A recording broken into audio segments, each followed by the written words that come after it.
Hello, everyone. The topic of today's case study is multi drug resistant TB treatment in Peru. Let me introduce to you my group mates, Shadi, Pooja, and AP.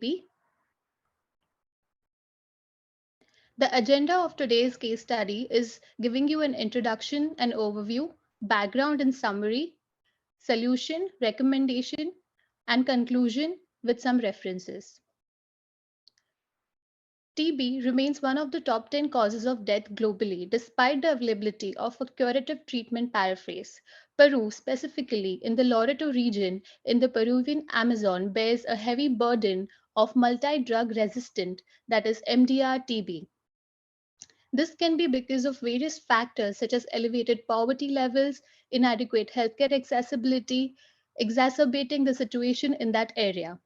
Efforts have been made to address with various strategies such as treatment protocols, testing, surveillances, researches, and public awareness campaigns.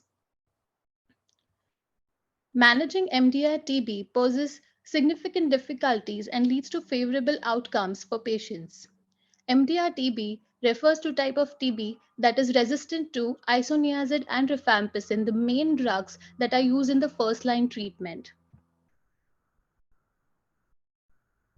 Consequently, the patients have to rely on the second line therapy, which are less effective and have more side effects, which can be disabling. As a result, the patients with MDR TB have worse treatment outcomes as compared to those with the non resistant strains.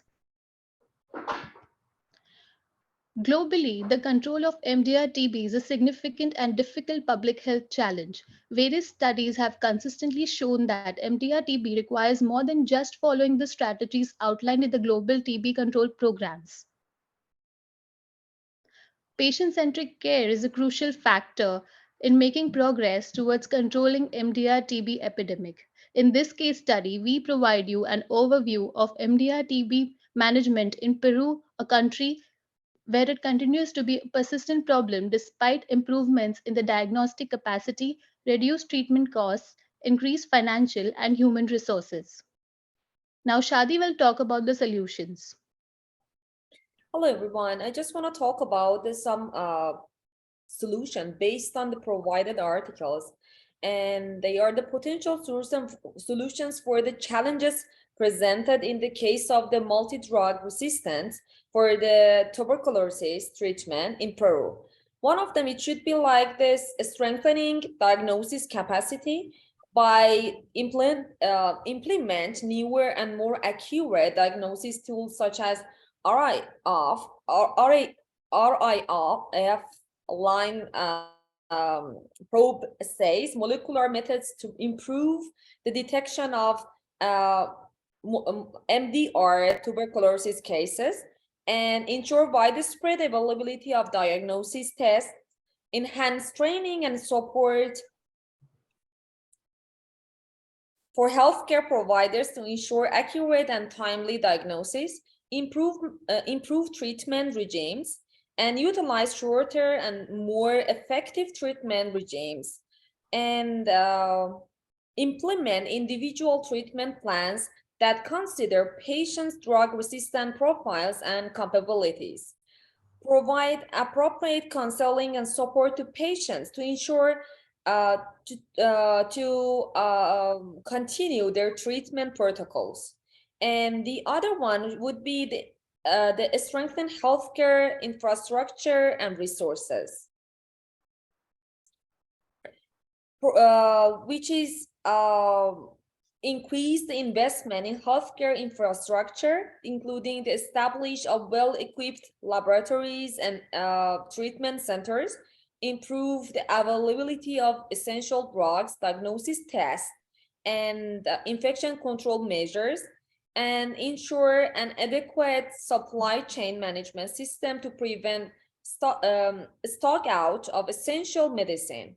And the fourth solution would be enhancing infection control, implement comprehensive infection control measures in healthcare facilities to prevent the transmission of these bacteria, including appropriate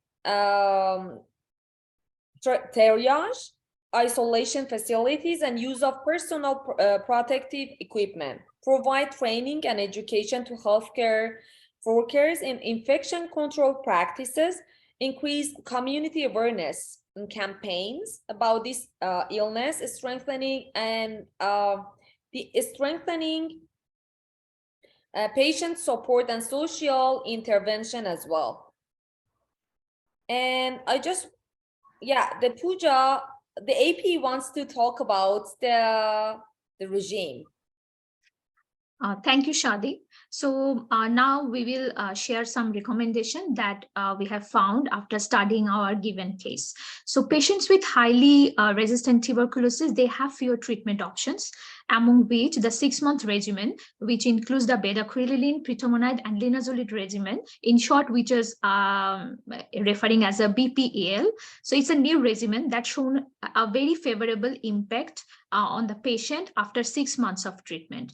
So here you can see that we have also take some references from these 2 studies. They have shown an economic evaluation of introducing this BPL against the extensively drug-resistant tuberculosis standard of care in different epidemiological setting. And both of these studies have shows that this regimen, the 6-month regimen, they can be highly cost-saving compared to the conventional regimen that people used to be treated earlier. So when we actually think about these regimens on the next slide, so we can see directly if you're comparing these 2 regimens, that the old one and the new one. So not in terms of the efficacy, you can see that in terms of the duration, since people don't have to be on this medication for 9 to 12 months, and sometimes it's up to 20 months, people can actually come under a better management system within 6 months. And for this reason, the pill burden, that's also becoming sometimes 1/3 of the previous regimen. And in that case, definitely the cost is also coming to a very reasonable access for the general population. And we have actually, as a recommendation, we have selected that when you think about this, how to this health system, we can strengthen with the patient of TB. So we have choose these 5 key elements. These 5 S, you can see that these are staff, space, systems, and support. So these 5 S's, each element of this 5 S is equally important in providing high quality care to the patient who are suffering from multi-drug resistant tuberculosis. So we also, if a healthcare system who are providing the MDR TB support system to the patient, so if they have the experienced and trained staff like the healthcare provider and the community workers, those who will conduct in a clinic and community based. So if they have the proper training, so this staff will be a very valuable asset for this treatment system. And also the staff they are using while providing the TB test to diagnose TB, and also to monitor the treatment, and also if the patient is suffering any side effects from these medicines. So those staffs are also important. At the same time, we are also recommending a common place where these TB patients can come for their further treatment, and they can meet their healthcare providers, their doctors, and whenever they face any kind of difficulties on understanding the treatment regimen, they can come to this common space. And there should be a system that this 6-month regimen should be included in the national guidelines, so that every doctor, those who are providing this treatment to the patient, they are all can be in the same page, so that they can give the proper treatment with the proper dosing to all the patient. And there should be, if there is like this drug are registered in the national regulatory authorities, that would also be very accessible and very easy to understand for every doctors. And so if the doctor can understand the regimen properly, so they will also be able to provide this treatment to the patient successfully. And lastly is the support. While this patient-centered model we have chosen, so while providing the TB treatment to the patient, we can also include the nutritional support, those who are the expert on nutrition, and the psychosocial and other package that totally can provide a holistic approach to the treatment support.